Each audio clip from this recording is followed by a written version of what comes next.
Well, you are here on the Leadership Huddle, where we offer to everyday leaders and business owners unique leadership perspectives so that you may deal with everyday problems. Our guest today is Andy Kurtas. Yes, sir. I did pretty good, right? Yeah.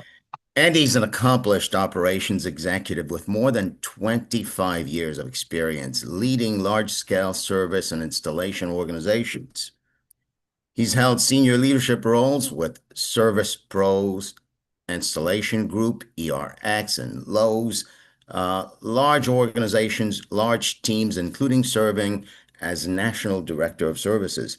And he's known for building high-performing teams, driving operational excellence, and creating cultures that deliver exceptional customer experience and lasting business results. Now, that sounds awesome. And wait till you hear Andy actually tell you a little bit about how he came to pose the question, uh, is accountability and compassion, can the two coexist? Or do leaders find themselves siding with one over the other? Andy, I'm so excited to be in this conversation with you. It's great to have you.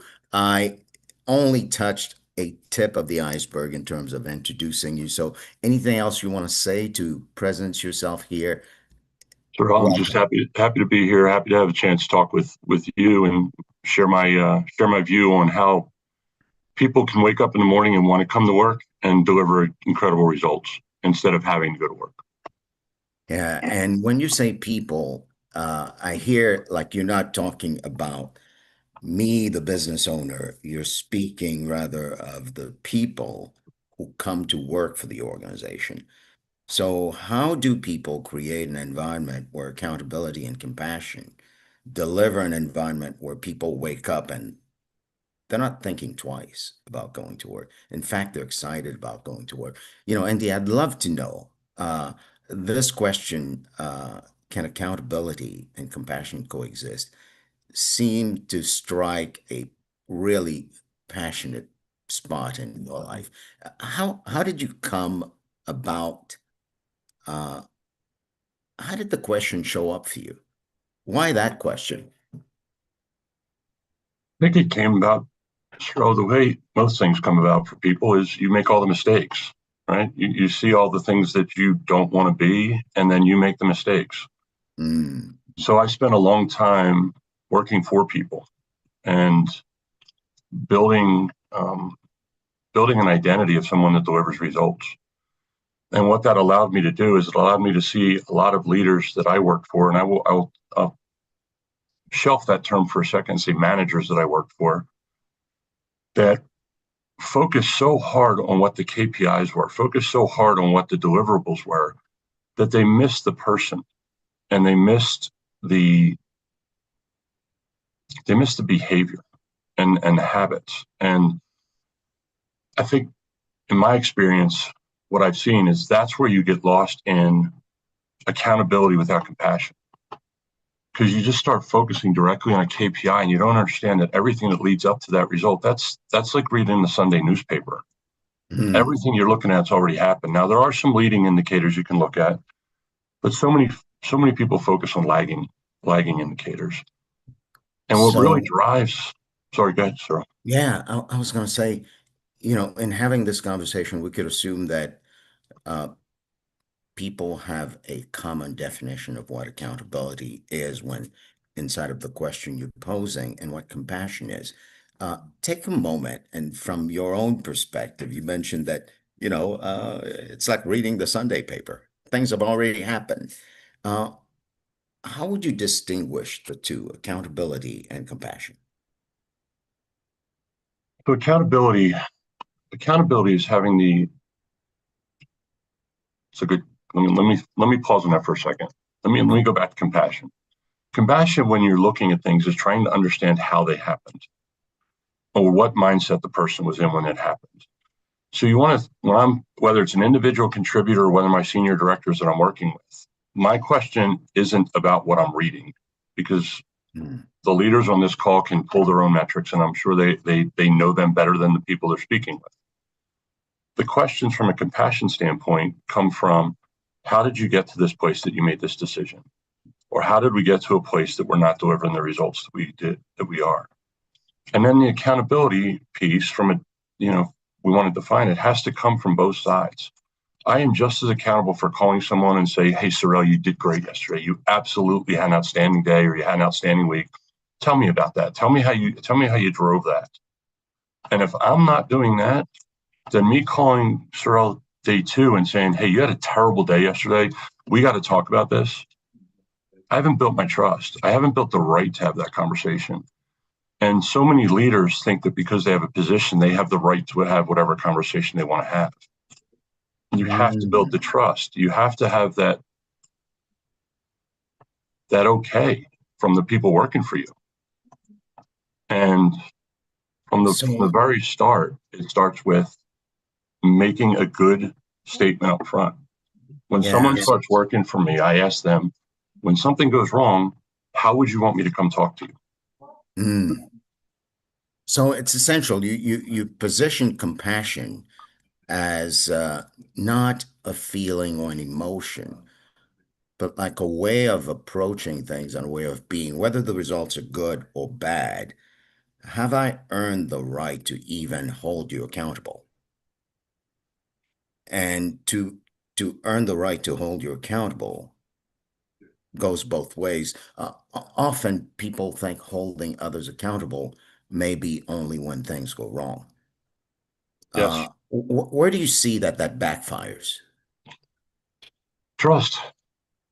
Trust. It backfires in trust. And when you're leading teams, and I lead teams in 26 states, they're in workrooms. They're handling every dime that we can turn into profit. So my trust with them has to be paramount. They at the same time have to trust me. So when the compassion goes sideways is when I believe that my only job is to tell you what you're doing wrong. Mm, That's where the trust goes sideways. My role is far greater in showing you all the good things you're doing so that you build the confidence in decision making and in the actions you take. So you keep doing more good things. yeah. And when you make a mistake, it's okay. Let's talk about it. Let's talk about how you got there. And it can be that I scratch paint on the wall. It could be that I wrecked the car, right? But let's talk about how we got there and what decisions led up to that and how to avoid it in the future. Now, it would be awesome if you could help us paint a picture. How did we get there? How did we get there, whether it's a result that is favorable, or how did we get there if it's something that didn't work? Uh, Give us a scenario, a real one. When have you been in a conversation with an employee or a team member on the one hand, when things went well, and on the other hand, when things didn't go so well, and how did that go? So throughout my career, I can tell you all the really bad ones because they're the ones that stick in front of how I handle things the wrong way. Yeah. But when I first took over the organization I lead now, our customer recommendation score was pretty low. It was not favorable. And I had to have a really hard conversation with probably the most tenured leader they had in this organization around the behaviors we were causing as a leadership team that was driving that score down. Our scores are the ways customers were viewing us, we were blaming on our client when our client had trusted us to step in and take care of their customer. Mm. So the conversation started off with me asking very clearly, tell me why you feel this way. Tell me why you feel like our scores are down, and tell me why you feel like the client's to blame. And then building a mutual understanding of what our role in this process is. From there, that was now my champion for the company.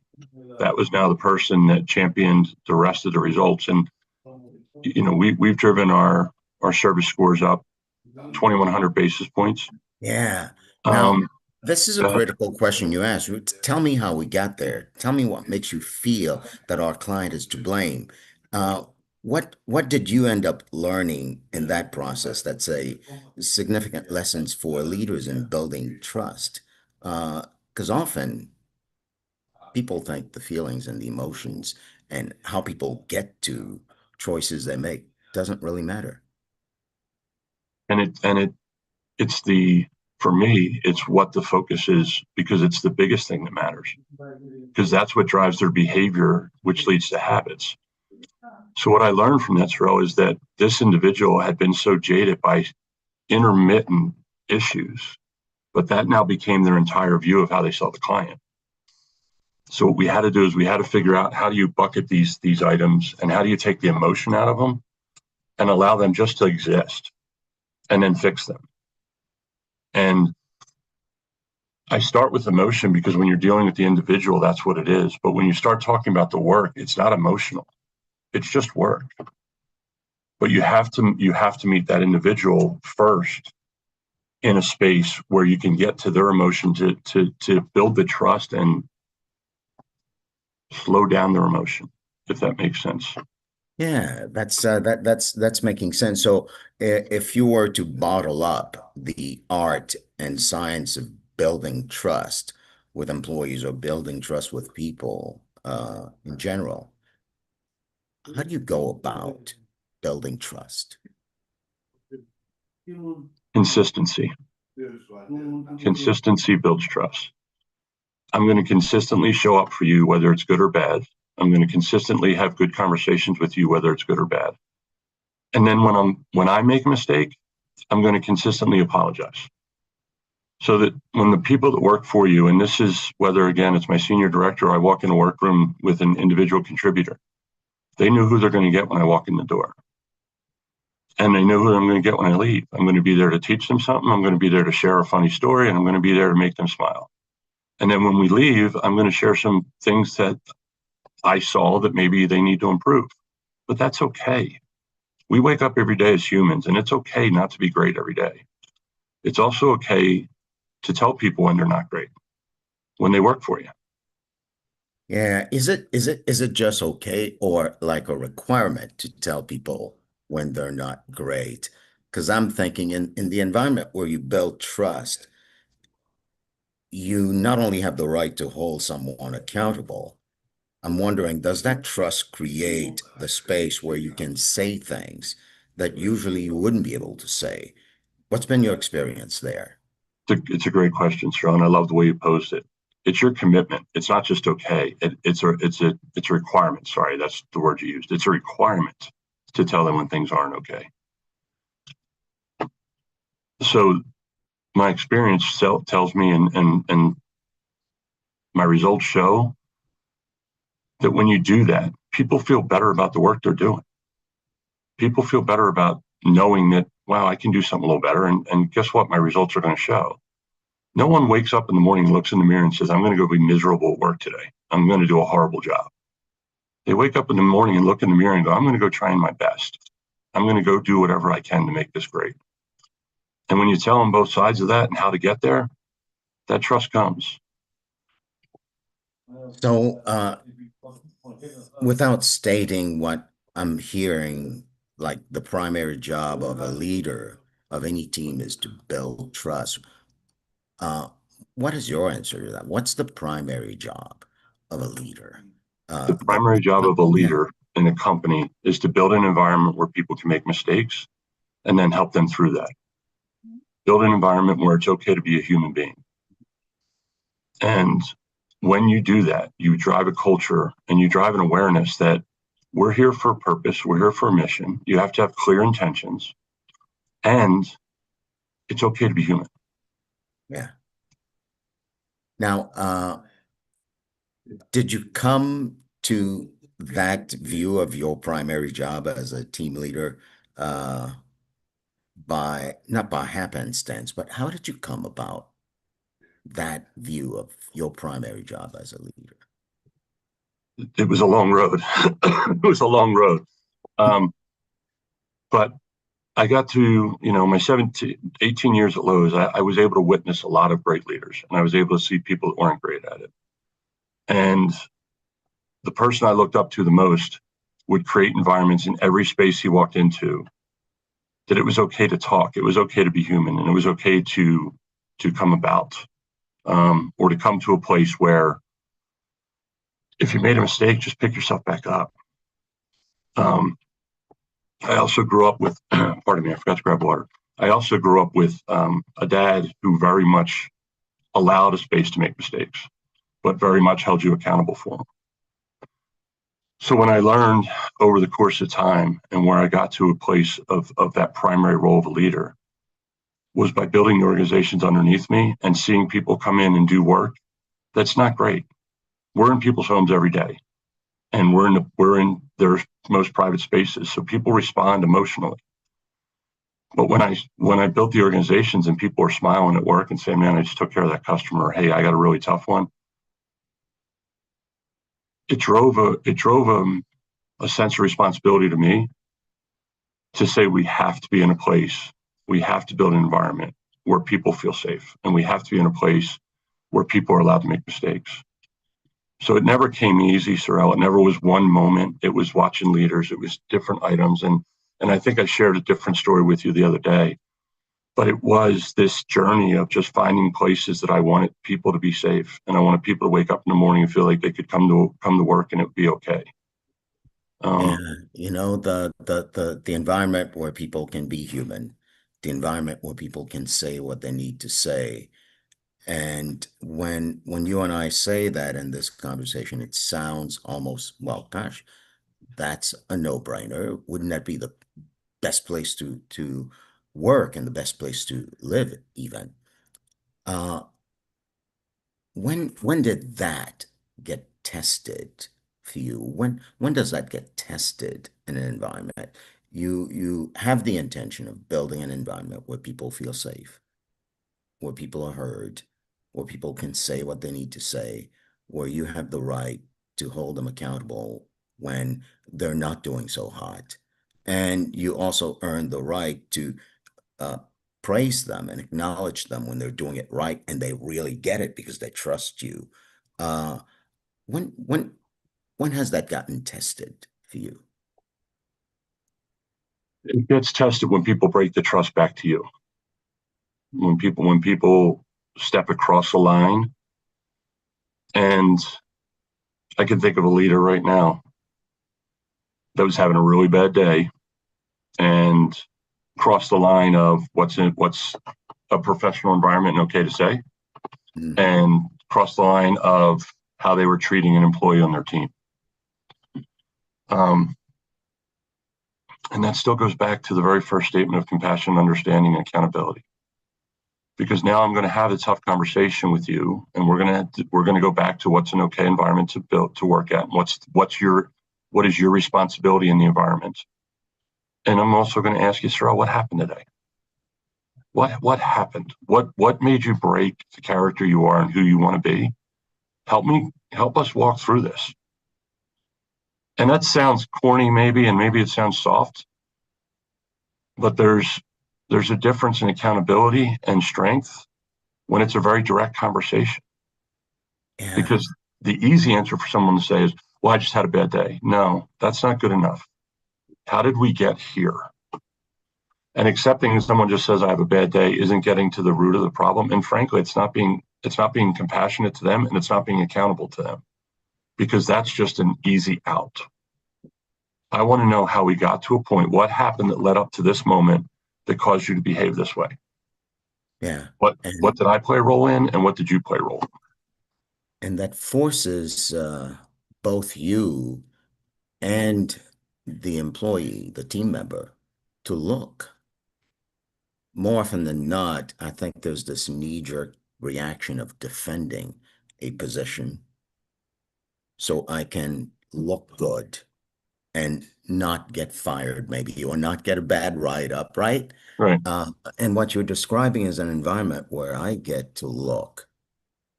And every time I look inside of an environment where I can safely say what there is to say, I grow, my boss grows, my peers grow, and the company itself grows and the clients benefit as a result.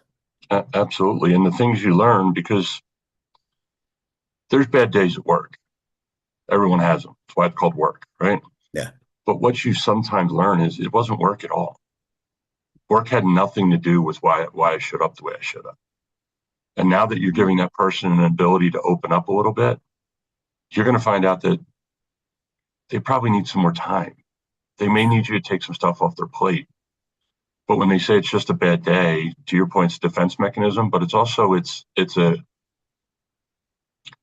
way to step away from what the realities are. Mm. And you have to get to that reality. You have to understand why. Yeah, and as a leader, when you get to that reality and you understand why, what does that make available to you that you wouldn't have available to you otherwise? And understanding, but it's a slippery slope because there are people that will take that and use that as an advantage over the individual. But from a leadership perspective, it's an understanding. It's an Mhm. understanding of we have to drive the result. We have to get to the point where we're going. But how do I use other resources for a minute and give Saurel a break?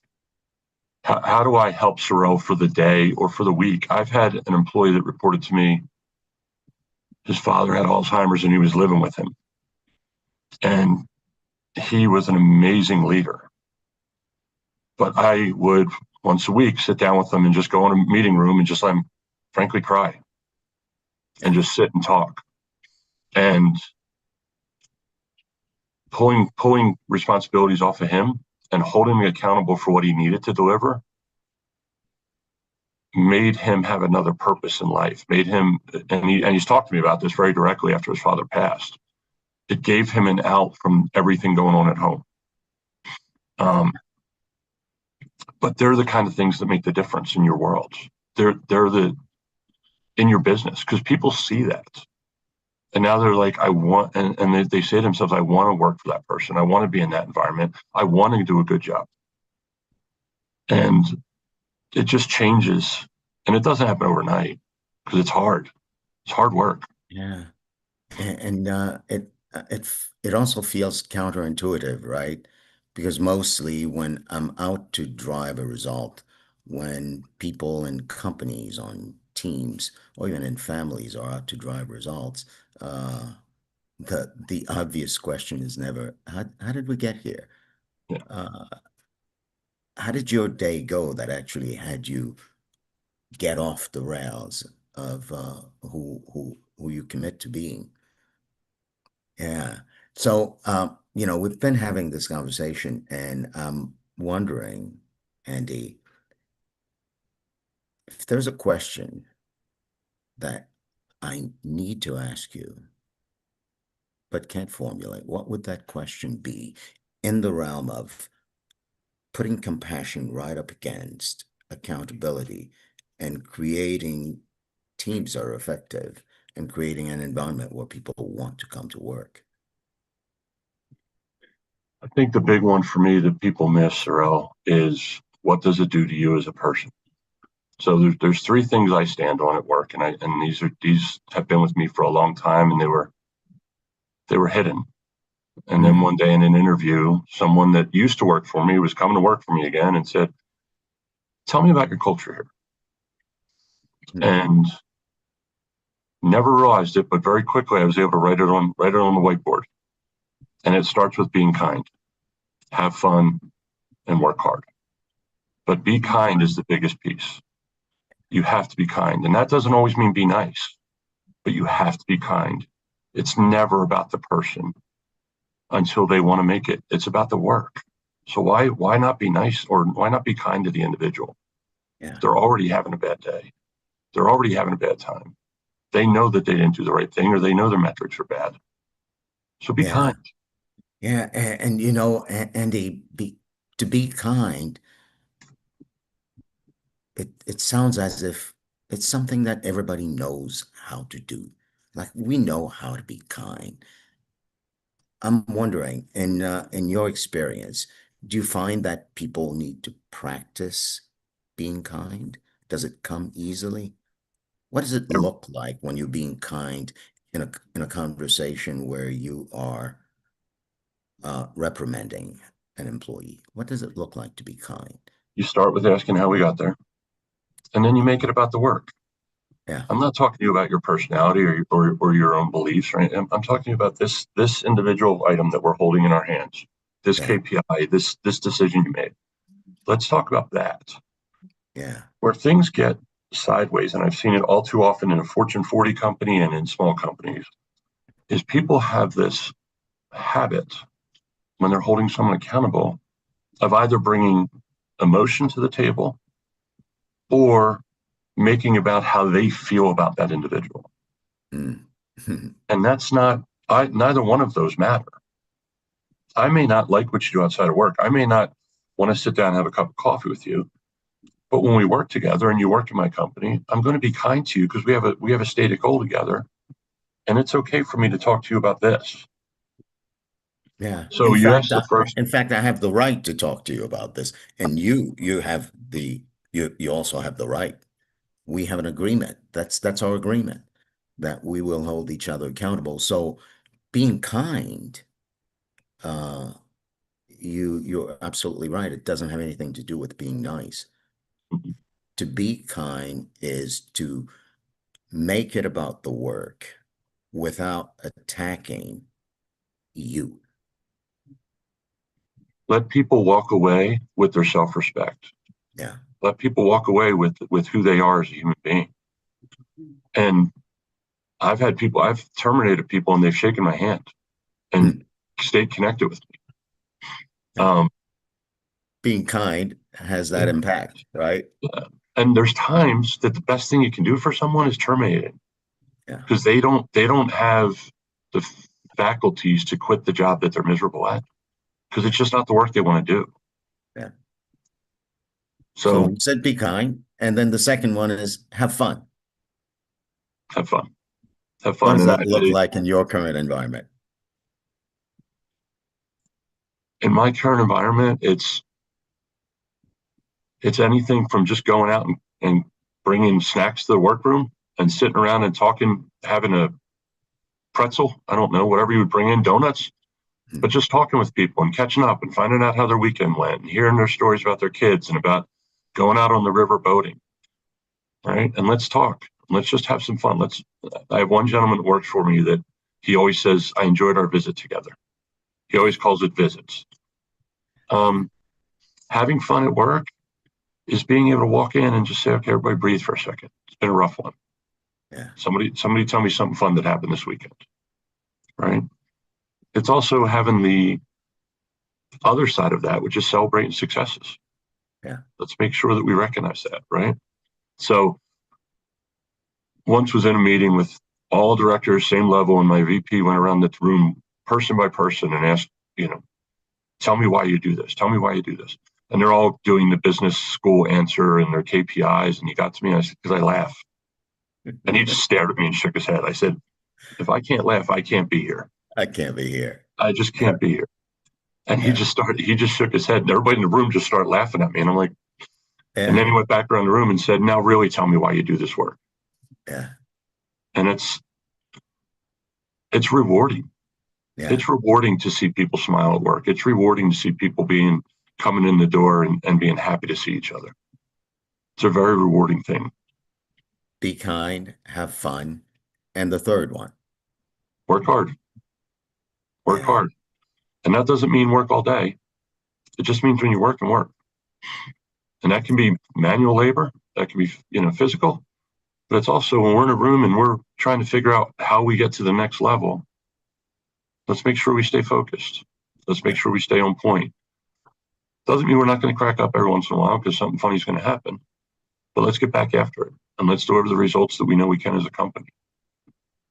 Yeah. So when you look at your entire career, and we're not saying it's over because I think, there's a lot left in that tank where leaders can mine the juxtaposition of accountability and compassion.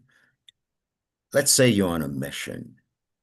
What do you say that mission is? I think I'm going to go back to the start of this conversation, Saurel. My Yeah. mission is to create an environment where people want to come to work and they tell others about it and to help other leaders do the same thing. There's people that'll listen to this that'll think I'm completely out of my mind. that there's no way because they built a career doing other things. I challenge that person to sit back for a minute and are they happy with where they're at? And if they are, then are their employees and everyone else? Then they've done it. They may not have done it the same way I did, but that's okay. Yeah. So my mission is to just try and create environments where people can come to work, feel safe, and want to get out the door in the morning and go to work. It's still work. I'm still happy when the day's over, right? But if I have to go make a living, let's make it as enjoyable as possible. Yeah. I love what you just said there. It's still work. Just And if is. I have, and that doesn't mean I don't like what I'm doing. And what I heard and what you just said is that it's still work. And I don't equate my life, I don't equate myself, who I am, with my work. It's who goes to work that's doing the work that matters. And for you, Andy, who goes to work is that man who's continually building an environment where people can be safe, that can work hard, have fun, and be kind. My Yeah, goal. I appreciate that. Thank Time you. really flies when we're having this conversation. It's 9:30. Now, Andy, is there any last thing you want to say before we complete the conversation? Thank you for having me on. And I hope if I can help anybody that's listening, just reach out. Yeah, and Thank you how do so much. people reach out to you? You can find me on LinkedIn. I respond to every person that messages me on LinkedIn. Um, whether I say thank you for reaching out and no, I'm not interested at this time to all the salespeople out there or anyone that reached out. So you can find me on LinkedIn at Yeah. Andy Kurtas.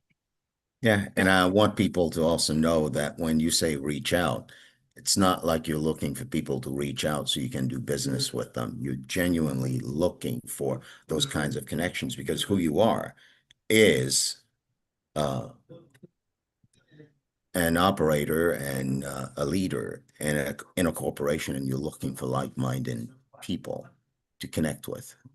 Thank you for defining that because that is true, Saurel. And I Yeah, genuinely mean it. If someone's struggling with something, just send me a message. It doesn't mean I can help you, yeah, but maybe you just need a different view, or maybe you just need a voice or someone to listen. yeah, absolutely, absolutely. Well, Andy, thank you so much. Uh, I love that you were here, and I love what people are walking away with, what I hope people walk away with. And I think it's a way of life. Be kind, have fun, and work hard. Absolutely. Absolutely. We'll end it on that note.